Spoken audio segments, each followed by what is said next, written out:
Hello. ഇന്നത്തെ video തുടങ്ങുന്നതിനു മുമ്പ് ഒരു ചെറിയ കാര്യമാണ് പറയാനുള്ളത്. നമുക്ക് ചുറ്റും നടക്കുന്നതെല്ലാം നമ്മൾ കാണുന്ന പോലെ സരളമല്ല. പലപ്പോഴും കഥകൾ ഉണ്ടാക്കപ്പെടുന്നു, വികാരങ്ങൾ ഉപയോഗിക്കുന്നു, ആളുകളെ വിഭജിക്കാൻ ശ്രമിക്കുന്നു. അടുത്തിടെ പുറത്തിറങ്ങിയ ചില സിനിമകളും അതേ വഴിയിലാണ് പോകുന്നത്. അവയിലൊന്നാണ് കേരള സ്റ്റോറി 2 പോലുള്ള ഒരു നറേറ്റീവ് മുന്നോട്ട് വയ്ക്കുന്ന ചിത്രം. ഒരു പ്രത്യേക മതത്തെ മുഴുവനായും ദുഷ്ടവൽക്കരിക്കുകയും മറ്റൊരു വിഭാഗത്തെ ഇരയായി ചിത്രീകരിക്കുകയും ചെയ്യുന്ന രീതിയാണ് അവയിൽ കാണുന്നത്. ഈ സിനിമകളിൽ ഒരു പ്രത്യേക സീൻ വൈറലായി. ഒരു ഹിന്ദു പെൺകുട്ടിയെ ബീഫ് കഴിക്കാൻ നിർബന്ധിക്കുന്ന ഒരു രംഗം. അതിനു താഴെയുള്ള കമന്റുകൾ നോക്കിയാൽ അവിടെ നടക്കുന്നത് ഒരു വലിയ ചർച്ചയാണ്. ബീഫ്, മതം, വിശ്വാസം, എന്താണ് ശരി, എന്താണ് തെറ്റ്? പക്ഷേ ഇവിടെ നമുക്ക് ചോദിക്കേണ്ട ഒരു അടിസ്ഥാന ചോദ്യമുണ്ട്. ഇന്ത്യയിലെ ഹിന്ദുക്കൾ എല്ലാം വെജിറ്റേറിയന്മാരാണോ? നമുക്കൊന്ന് കണക്കുകൂട്ടാം. ഒരു മുറിയിൽ 100 ഹിന്ദുക്കൾ ഇരിക്കുകയാണെന്ന് കരുതൂ. അതിൽ എത്ര പേർ മാംസം കഴിക്കും? 20, 30, 40. ശരിയായ ഉത്തരമറിയാമോ? ഏകദേശം 56 പേർ. അതായത് പകുതിയിലധികം ഹിന്ദുക്കൾ മാംസാഹാരികളാണ്. ഇതൊരു അനുമാനമല്ല, ഡേറ്റ പറയുന്നു. ഇവിടെ നിന്നാണ് യഥാർത്ഥ ചോദ്യം തുടങ്ങുന്നത്. ഹിന്ദുമതം സസ്യാഹാരം മാത്രം പ്രോത്സാഹിപ്പിക്കുന്ന മതമാണോ, അല്ലെങ്കിൽ പിന്നീട് രൂപപ്പെട്ട ഒരു ധാരണയാണോ അത്? ഇന്നത്തെ വീഡിയോയിൽ നമുക്കിതിന്റെ യഥാർത്ഥ ചരിത്രത്തിലേക്ക് പോകാം. ആദ്യമായി, ശാസ്ത്രങ്ങൾ എന്താണ് പറയുന്നത്? പലരും പറയുന്ന പോലെ ഹിന്ദു ഗ്രന്ഥങ്ങൾ മുഴുവൻ മാംസാഹാരത്തിനെതിരെയാണോ? മഹാഭാരതത്തിലെ ഒരു പ്രസിദ്ധമായ ഭാഗം നോക്കാം. അനുശാസന പർവം. യുധിഷ്ഠിരൻ ഭീഷ്മനോട് ചോദിക്കുന്നു, മാംസം കഴിക്കുന്നത് തെറ്റാണോ? ഭീഷ്മന്റെ മറുപടി കേട്ടാൽ ആദ്യം നമുക്ക് തോന്നും ഹിന്ദുമതം കർശനമായി മാംസം നിരോധിക്കുന്നു. അവൻ പറയുന്നു, ഒരു രാജാവ് തന്റെ ജീവിതം മുഴുവൻ മാംസം ഒഴിവാക്കിയാൽ അവന് സ്വർഗത്തിൽ വലിയ സ്ഥാനം ലഭിക്കും. മാംസം കഴിക്കുന്നവർ നരകത്തിൽ ശിക്ഷിക്കപ്പെടും. ഇതുവരെ കേട്ടാൽ കഥ വ്യക്തമാണ്. പക്ഷേ അതേ സംഭാഷണത്തിൽ ഭീഷ്മൻ മറ്റൊരു കാര്യം കൂടി പറയുന്നു. മനുവിനെ ഉദ്ധരിച്ച് വേദാനുസൃതമായി ശുദ്ധീകരിച്ച മാംസം, യജ്ഞങ്ങളിൽ ഉപയോഗിച്ച മാംസം, പിതൃകർമ്മങ്ങൾക്കു വേണ്ടി ഉപയോഗിച്ച മാംസം, ഇവ ശുദ്ധമാണ്. അതെന്താണർത്ഥം? മാംസം പൂർണ്ണമായും നിരോധിച്ചിട്ടില്ല, മറിച്ച് അതൊരു നിയന്ത്രിത ഭക്ഷണമായി കാണപ്പെട്ടിരുന്നു. ചില സാഹചര്യങ്ങളിൽ അനുവദനീയമായിരുന്നു. ഇതൊറ്റ സ്ഥലത്ത് മാത്രമല്ല, വിവിധ ഗ്രന്ഥങ്ങളിൽ ഇതേ വൈരുദ്ധ്യം കാണാം. ചിലപ്പോൾ മാംസം ഒഴിവാക്കണമെന്ന് പറയുന്നു, ചിലപ്പോൾ അത് സ്വീകരിക്കുന്നു. മനുസ്മൃതിയിൽ പോലും ഇത് കാണാം. അവിടെ പറയുന്നത് മന്ത്രങ്ങൾ ചൊല്ലി ശുദ്ധീകരിച്ച മാംസം കഴിക്കാം. അതായത് ഒരു മതപരമായ ഫ്രെയിംവർക്കിനുള്ളിൽ മാംസം ഒരു ഭാഗമായിരുന്നു. ഇനി മറ്റൊരു പ്രധാന കാര്യം, ബ്രാഹ്മണന്മാർ. ഇന്ന് പലരും കരുതുന്നത് ബ്രാഹ്മണന്മാർ എപ്പോഴും വെജിറ്റേറിയന്മാരായിരുന്നു എന്നാണ്. പക്ഷേ ചരിത്രം പറയുന്നത് അതല്ല. ഇന്ത്യയിലെ പല ബ്രാഹ്മണ സമൂഹങ്ങളും ഇന്നും മാംസം കഴിക്കുന്നു. കൊങ്കണിലെ സാരസ്വതി ബ്രാഹ്മണന്മാർ മീൻ കഴിക്കുന്നു.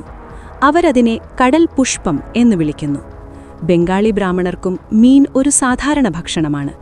അവരുടെ സംസ്കാരത്തിൽ അതുൾപ്പെട്ടതാണ്.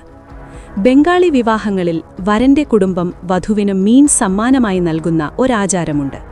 മരണം സംബന്ധിച്ച ചടങ്ങുകളിലും മീൻ ഉപയോഗിക്കുന്നു. അത് വെറും ഭക്ഷണമല്ല, ഒരു സംസ്കാരത്തിന്റെ ഭാഗമാണ്. ഇനി ക്ഷേത്രങ്ങളെക്കുറിച്ച് നോക്കാം. പലർക്കും ഇത് കേൾക്കുമ്പോൾ അതിശയമുണ്ടാകും. പക്ഷേ ഇന്ത്യയിലെ പല ക്ഷേത്രങ്ങളിലും ദേവന്മാർക്ക് മാംസം സമർപ്പിക്കുന്നു. ചില സ്ഥലങ്ങളിൽ മീൻ, ചിലയിടത്ത് മട്ടൻ, ചിലയിടത്ത് കോഴി. അതായത് മാംസം മതത്തിൽ നിന്ന് പൂർണ്ണമായും പുറത്താക്കിയ ഒന്നല്ല. ഇനിയൊരു പ്രധാന ചോദ്യം, പാണ്ഡവർ, ശ്രീരാമൻ ഇവർ മാംസം കഴിച്ചിരുന്നോ? നമുക്ക് ലോജിക്കലായി ചിന്തിക്കാം. 12 വർഷം കാട്ടിൽ ജീവിച്ച പാണ്ഡവർ, അവർ എന്താണ് കഴിച്ചത്? പനീർ ബട്ടർ മസാലയാണോ? അല്ല. മഹാഭാരതത്തിലെ വനപർവ്വത്തിൽ ഒരു കഥയുണ്ട്. യുധിഷ്ഠിരൻ ഒരു സ്വപ്നം കാണുന്നു. മൃഗങ്ങൾ അവന്റെ മുന്നിൽ വന്നു പറയുന്നു, നിങ്ങൾ ഇത്രയും വേട്ടയാടി, ഇനി ഞങ്ങൾ ഇല്ലാതാകുന്നു. അതായത് പാണ്ഡവർ വേട്ടയാടി മാംസം കഴിച്ചിരുന്നു. ഇതൊരു വ്യാഖ്യാനമല്ല, ഗ്രന്ഥത്തിലെ നേരിട്ടുള്ള സൂചനയാണ്. രാമായണത്തിലും ഇതുപോലുള്ള പരാമർശങ്ങളുണ്ട്. സീതാദേവി ഗംഗാദേവിക്ക് മാംസം സമർപ്പിക്കാമെന്ന് വാഗ്ദാനം ചെയ്യുന്നു. ചില ഭാഗങ്ങളിൽ വേട്ടയും മാംസവും പരാമർശിക്കപ്പെടുന്നു. ഇവയെല്ലാം ഒരു കാര്യം വ്യക്തമാക്കുന്നു: പ്രാചീന ഭാരതത്തിൽ മാംസം സാധാരണമായിരുന്നു. അപ്പോഴാണ് അടുത്ത ചോദ്യം: എപ്പോഴാണ് ഇത് മാറിയത്? ഇത് മനസ്സിലാക്കാൻ നമുക്ക് ചരിത്രത്തിലേക്ക് പോകാം.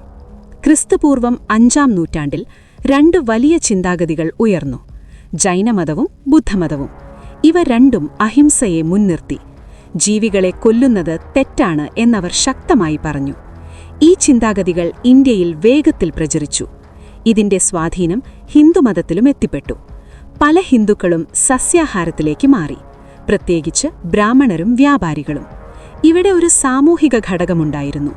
സസ്യാഹാരമാകുന്നത് ഒരു ശുദ്ധതയുടെ അടയാളമായി മാറി. മാംസം ഒഴിവാക്കുന്നവർക്ക് ഉയർന്ന സ്ഥാനം ലഭിച്ചു. അതൊരു നൈതിക മേന്മയായി കണക്കാക്കപ്പെട്ടു. പക്ഷേ ഇതെല്ലാവർക്കും സാധ്യമായിരുന്നില്ല. ദരിദ്രവിഭാഗങ്ങൾ, പ്രത്യേകിച്ച് താഴ്ന്ന ജാതികൾ, മാംസം കഴിക്കുകയായിരുന്നു. കാരണം അത് ലഭ്യമായ ഒരു പ്രോട്ടീൻ സ്രോതസ്സായിരുന്നു. ഇവിടെ നിന്നാണ് ഒരു വലിയ വിഭജനം രൂപപ്പെട്ടത്. Doctor BR. അംബേദ്കർ പറഞ്ഞതുപോലെ, ഭക്ഷണം ഒരു സാമൂഹിക ആയുധമായി മാറി. മാംസം കഴിക്കുന്നവരും കഴിക്കാത്തവരും, പ്രത്യേകിച്ച് ബീഫ് കഴിക്കുന്നവരും കഴിക്കാത്തവരും, ഈ വ്യത്യാസം സമൂഹത്തെ വിഭജിച്ചു. ഇത് സിദ്ധാന്തം മാത്രമല്ല, ഡേറ്റയും ഇത് തെളിയിക്കുന്നു. ഇന്ത്യയിലെ ബഹുഭാഗം ആളുകളും മാംസാഹാരികളാണ്. വിവിധ സർവേകൾ പ്രകാരം 60 മുതൽ 70% വരെ ആളുകൾ മാംസാഹാരികളാണ്. ജാതി അടിസ്ഥാനത്തിൽ നോക്കുമ്പോൾ SC, ST, OBC വിഭാഗങ്ങളിൽ മാംസം കഴിക്കുന്നവരുടെ ശതമാനം കൂടുതലാണ്. ബ്രാഹ്മണന്മാരിൽ പോലും ഏകദേശം 45% പേർ മാംസം കഴിക്കുന്നു. ഇനി ഭൂമിശാസ്ത്രം നോക്കാം.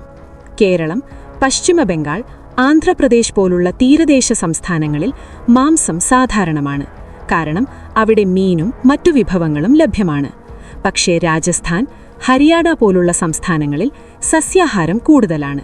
കാരണം അവിടുത്തെ കാലാവസ്ഥയും കൃഷിയും വ്യത്യസ്തമാണ്. അതായത് ഭക്ഷണം മതം മാത്രം നിർണയിക്കുന്നതല്ല. ഭൂമിശാസ്ത്രം, സാമ്പത്തിക നില, സംസ്കാരം എല്ലാം ചേർന്നാണ് അത് രൂപപ്പെടുന്നത്. ഇനി പൈതൃകത്തെക്കുറിച്ച് നോക്കാം. ഇന്ത്യയിലെ പല സമൂഹങ്ങളിലും മാംസം ഒരു പൈതൃക ഭക്ഷണമായി കാണുന്നു. ഇതിന്റെ വേരുകൾ നീണ്ടു കിടക്കുന്ന ചരിത്രത്തിലുണ്ട്. ഇനി പരിസ്ഥിതിയെ നോക്കാം. ഇന്ന് നമ്മൾ ചർച്ച ചെയ്യുന്ന ഒരു പ്രധാന വിഷയം മാംസാഹാരവും പരിസ്ഥിതിയുമാണ്. മാംസാഹാരം യുക്തിസഹം കഴിക്കുന്നത് പരിസ്ഥിതിക്ക് നല്ലതാണ്. അവസാനമായി ഒരു കാര്യമാണ് മനസ്സിലാക്കേണ്ടത്: നിങ്ങൾ സസ്യാഹാരിയായിരിക്കാം, അത് നിങ്ങളുടെ വിശ്വാസമായിരിക്കാം, അത് വളരെ നല്ല കാര്യമാണ്. പരിസ്ഥിതിക്കും ആരോഗ്യത്തിനും അത് ഗുണകരമാണ്. പക്ഷേ മറ്റൊരാളുടെ ഭക്ഷണത്തെ അശുദ്ധം എന്ന് വിളിക്കരുത്. ഹിന്ദുമതത്തിന്റെ യഥാർത്ഥ സവിശേഷതയാണ് അതിന്റെ വൈവിധ്യം. ഒരേ മതത്തിനുള്ളിൽ തന്നെ പല രീതികളും വിശ്വാസങ്ങളും ഉണ്ടാകാം. ചിലർ മാംസം കഴിക്കും, ചിലർ കഴിക്കില്ല. രണ്ടും ഹിന്ദുമതത്തിന്റെ ഭാഗമാണ്. അതുകൊണ്ട് ഒരു സിനിമയോ ഒരു പ്രചാരണമോ ഒരു നരേറ്റീവോ നമ്മെ തെറ്റിദ്ധരിപ്പിക്കാൻ അനുവദിക്കരുത്. സത്യത്തെ മനസ്സിലാക്കൂ, ചരിത്രം വായിക്കൂ, ഡേറ്റ നോക്കൂ, പിന്നെ നിങ്ങളുടെ അഭിപ്രായം രൂപപ്പെടുത്തൂ. കാരണം സത്യം ഒരിക്കലും ഏകവചനമല്ല, അതെപ്പോഴും ബഹുവചനമാണ്.